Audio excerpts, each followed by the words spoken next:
What if the worst night of your life was actually the opening scene of your greatest story?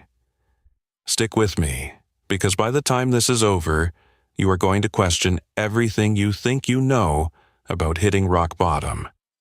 Grab your coffee, get comfortable, and remember that the people in this story had every chance to behave themselves. They just chose wrong. My name is Peter Austin. 14 months ago, I was worth $4.2 million. I owned a commercial construction firm in the Midwest. I had a house with a wraparound porch. I had a reputation built on 32 years of handshakes that actually meant something. I know what you are thinking. You're wondering how a man loses a lifetime of work. The truth is, it does not happen in a cinematic 72 hours. The real fall is a slow, agonizing bleed. It took exactly 3 months for the walls to come down. It started with a federal contract dispute that materialized out of thin air. An anonymous whistleblower accused my firm of using substandard steel on a government transit project. The claim was entirely fabricated, but the gears of the bureaucracy do not care about the truth. They only care about procedure. Within days, the Department of Justice froze my operational accounts pending an investigation. Then the banks, spooked by the federal inquiry, pulled my lines of credit. In construction, cash flow is oxygen. Without it, you suffocate. I drained my personal savings trying to make payroll. I mortgaged the house. But the hardest day of my life, the day that actually broke me, was a rainy Tuesday in November. I had to stand in the muddy gravel of my own equipment yard and look at 54 men and women who relied on me to feed their families. I had to look at my foreman, Tommy Miller, a man who had worked by my side for 20 years, a man whose daughter's wedding I had helped pay for. I had to tell Tommy to lock the gates. I had to watch grown men pack up their tools in the pouring rain, their faces heavy with fear and betrayal. I failed them. I was the captain, and I let the ship sink. By December, the bank took the house. It was the house I had shared with my wife, Margaret. Margaret passed away from cancer 3 years before all of this happened. She was the one who planted the hydrangeas by the front steps. She was the one who always told me that the slightly crooked mailbox gave the place character.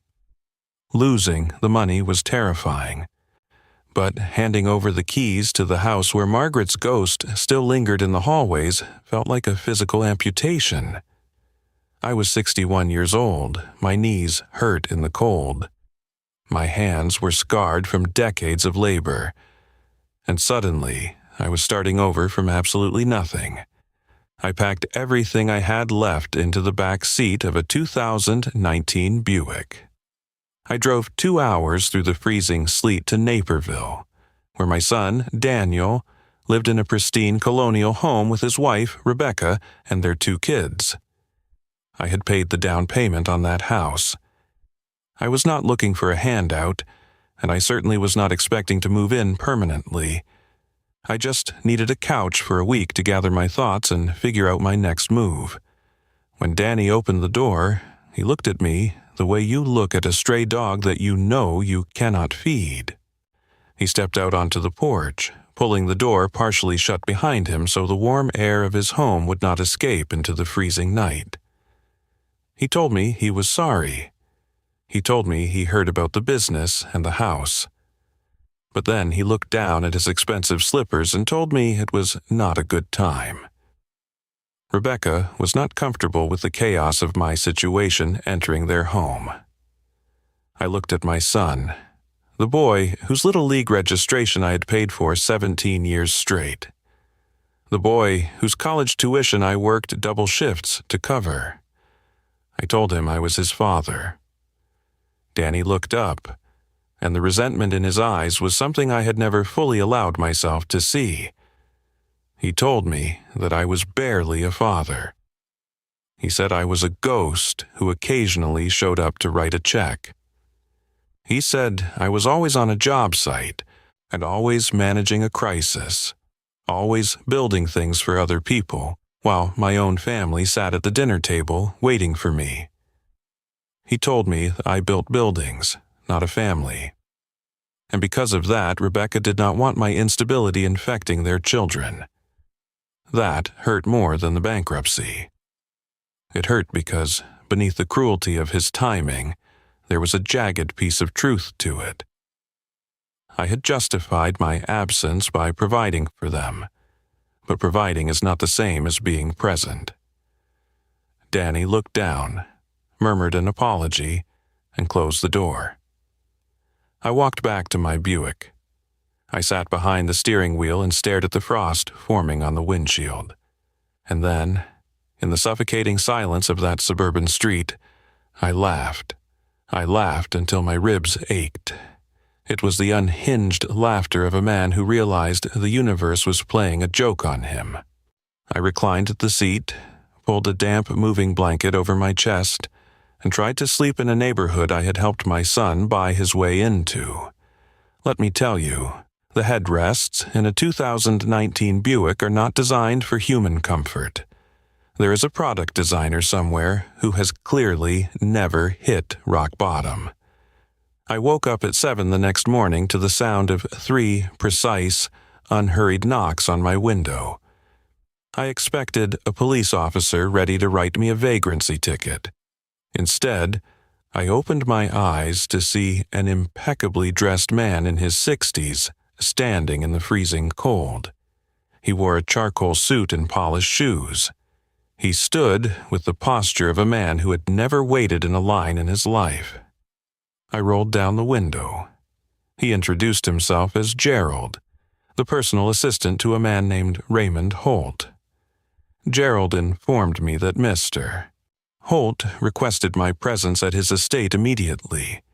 I looked down at my creased clothes, my unwashed hair, and my trembling hands.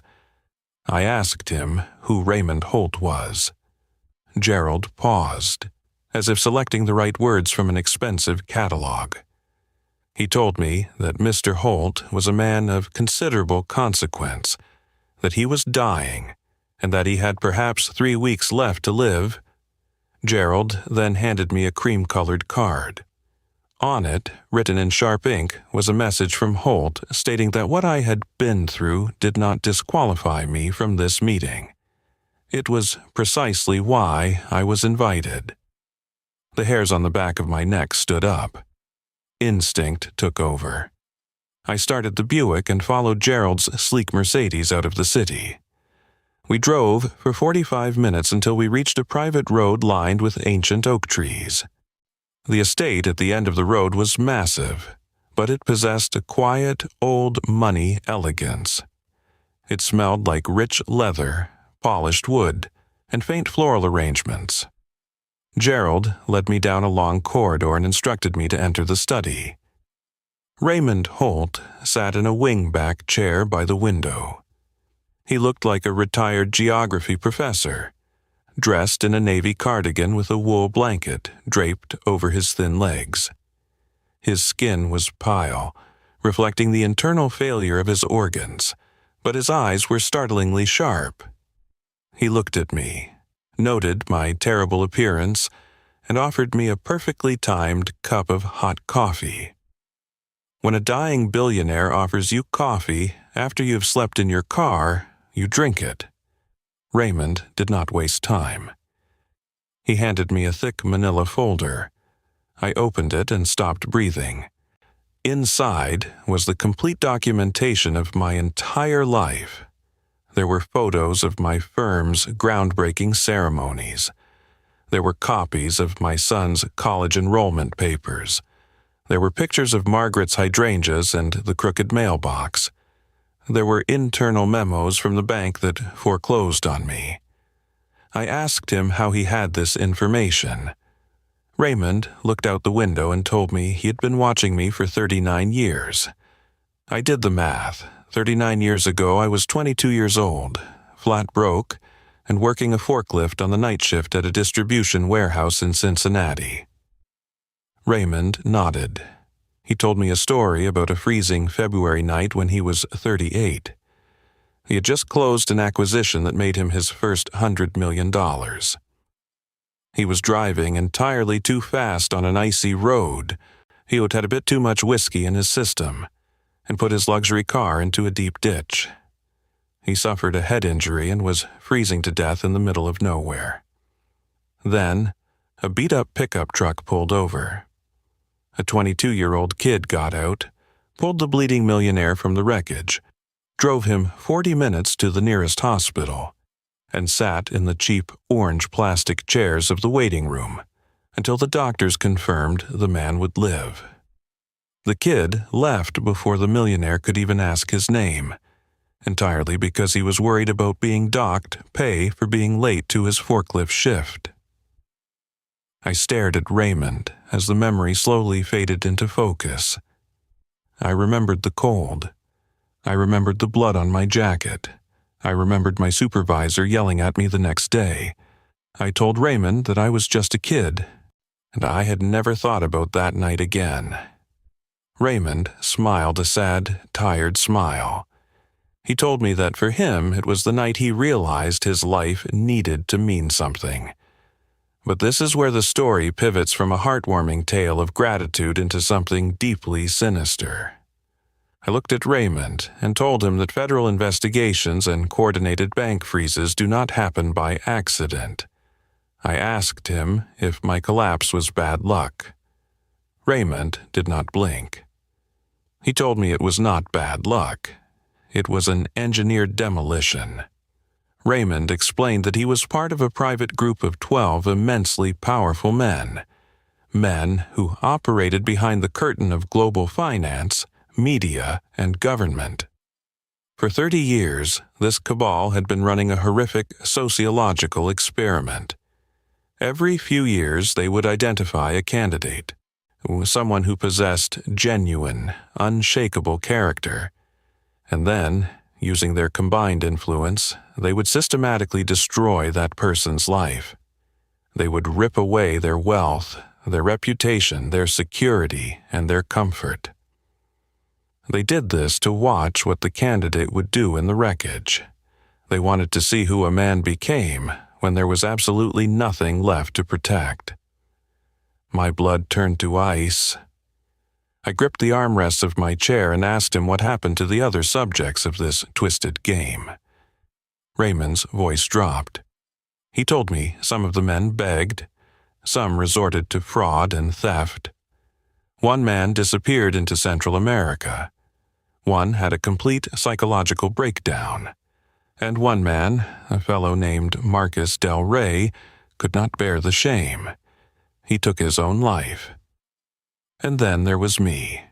Raymond said I was the only one who did not rage, panic, or collapse into malice. He said Gerald had watched me sleep in my freezing car, wrapping my dignity around me like a shield. I endured it without losing my humanity. Because of that, I had passed the test. Raymond pushed a sealed envelope across the desk. He told me it was the legal transfer of his entire estate, his fortune, and most importantly, his seat at the table of the 12 men. If I accepted, I would become one of them. I would have the power to choose the next victim. I stood up and walked to the window. I thought about the man who had taken his own life. I thought about my foreman, Tommy Miller, standing in the rain. I thought about Danny's face. I asked Raymond who nominated me for this torture. Raymond closed his eyes. The guilt on his face was heavy. He confessed that he only found out the identity of my sponsor 4 months ago. The man who sat in a room with billionaires and offered my life up for destruction was a man named Walter Briggs.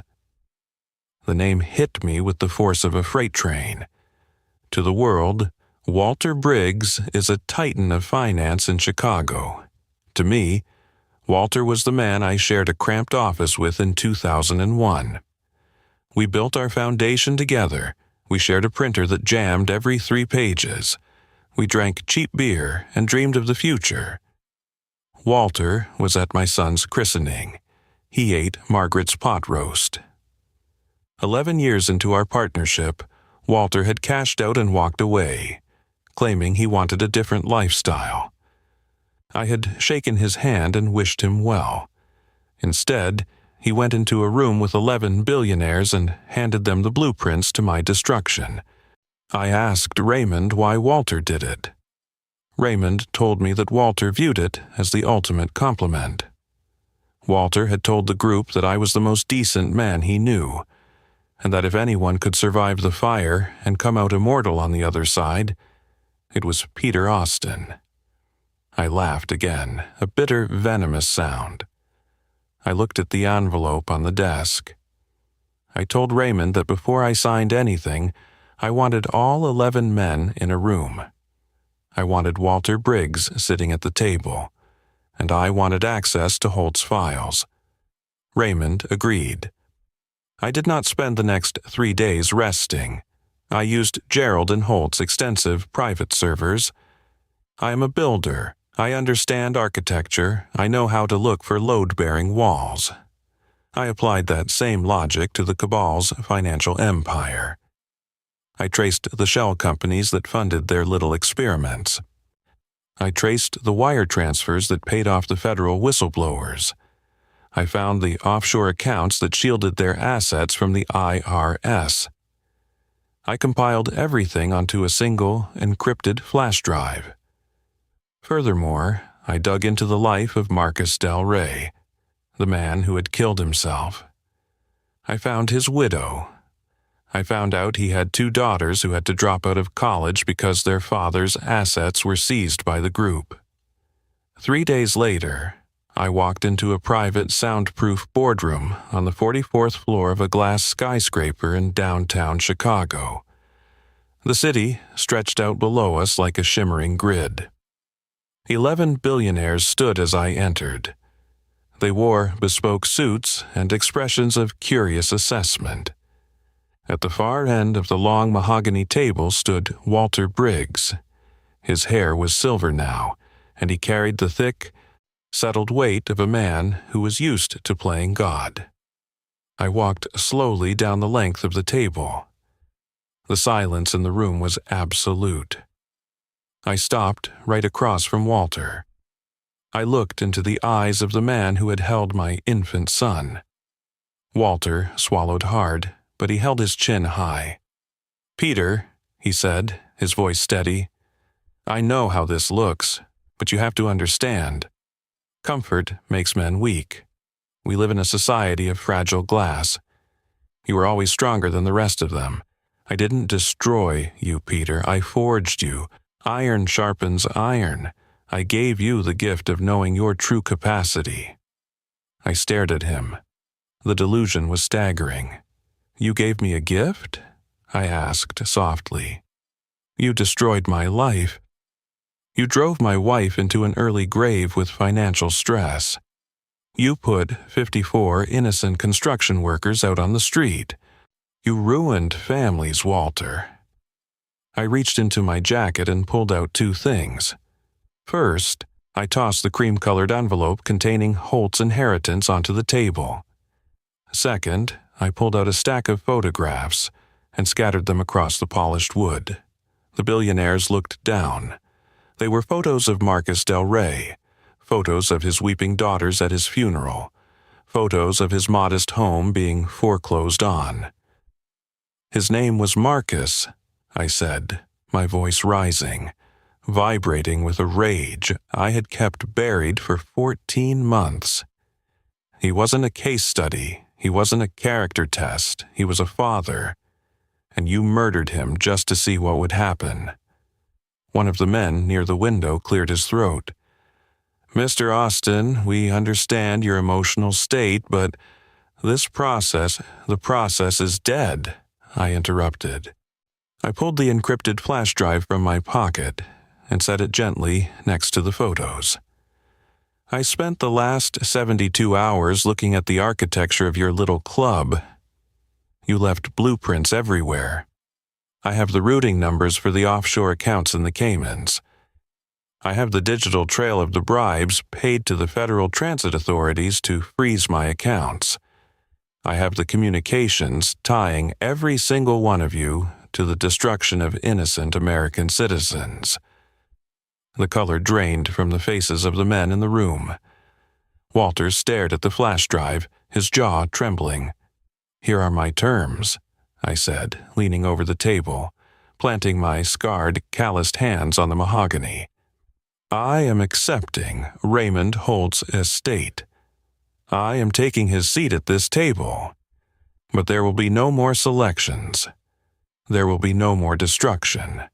This cabal is dissolved today. Every ounce of power, influence, and capital that you have hoarded to play God will now be redirected. You want to see what a man is made of? Find the people in this city who are drowning through no fault of their own, and you fund them. You back them. You watch what they build when someone actually believes in them. You will spend the rest of your miserable lives rebuilding the society you have been torturing."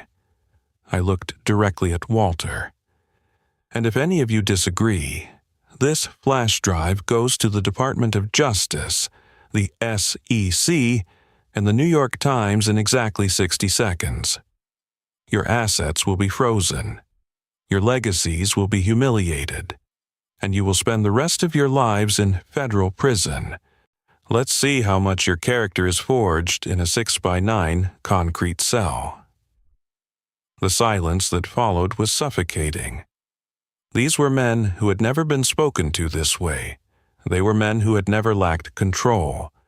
But they were also cowards. They hid behind shell companies and anonymous tips.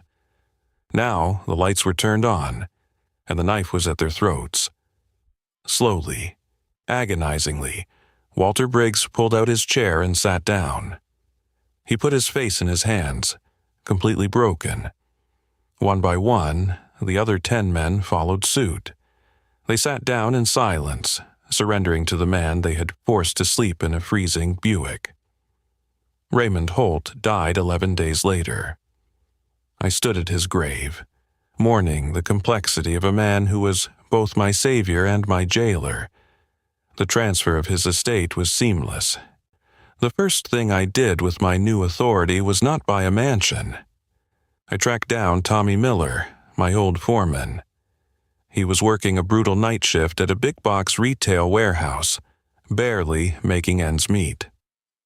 I bought back my old equipment yard under a new LLC. I walked into that warehouse, tapped Tommy on the shoulder, and handed him the keys to the yard. I told him he was the new lead operations manager, and I handed him a check that covered the back pay of every single worker we had been forced to let go. Watching Tommy weep in the middle of that warehouse was worth every terrible night I had endured. Over the next 6 months, I forced the Cabal to keep their end of the bargain. We found small business owners who had been crushed by medical debt or corporate monopolization, and we quietly infused them with capital. No strings attached. We rebuilt Marcus Del Rey's daughter's college funds anonymously. I used the very machine designed for destruction to act as a silent guardian for the vulnerable. As for Danny, my son, he called me around Christmas. He had heard the rumors. He knew my circumstances had radically changed, though he had no idea of the scale. When I answered the phone, he was hesitant. "Dad," he said, "I've been doing a lot of thinking. I was wrong to turn you away. I was angry about the past, but I punished you when you were at your lowest. I'd like to try and fix this." I stood in my new office, looking out over the city. I thought about the easy thing to do, which would be to shower him with money and buy his affection back. But Walter Briggs had been right about one small thing. Comfort without accountability makes men weak. "I love you, Danny," I told him. "And you are absolutely right about the mistakes I made when you were a kid. I own that. I was not the father you needed, But the way you protected your family by abandoning mine is something we both need to sit with for a while. We will go to therapy together. We will start over. But it will be on honest terms, not because my bank account is full again." He was quiet for a long moment. "I understand," he said softly. "I'm ready to do the work." "Good," I smiled.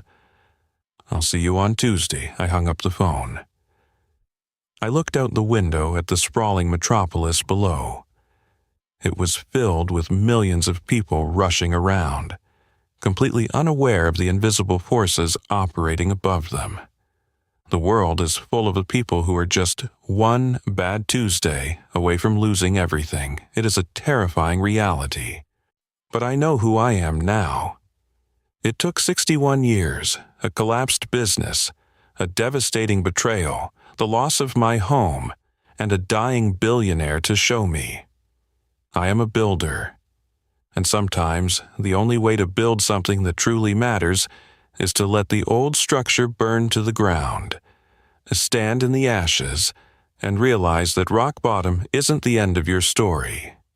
It is the solid foundation where your greatest work finally begins.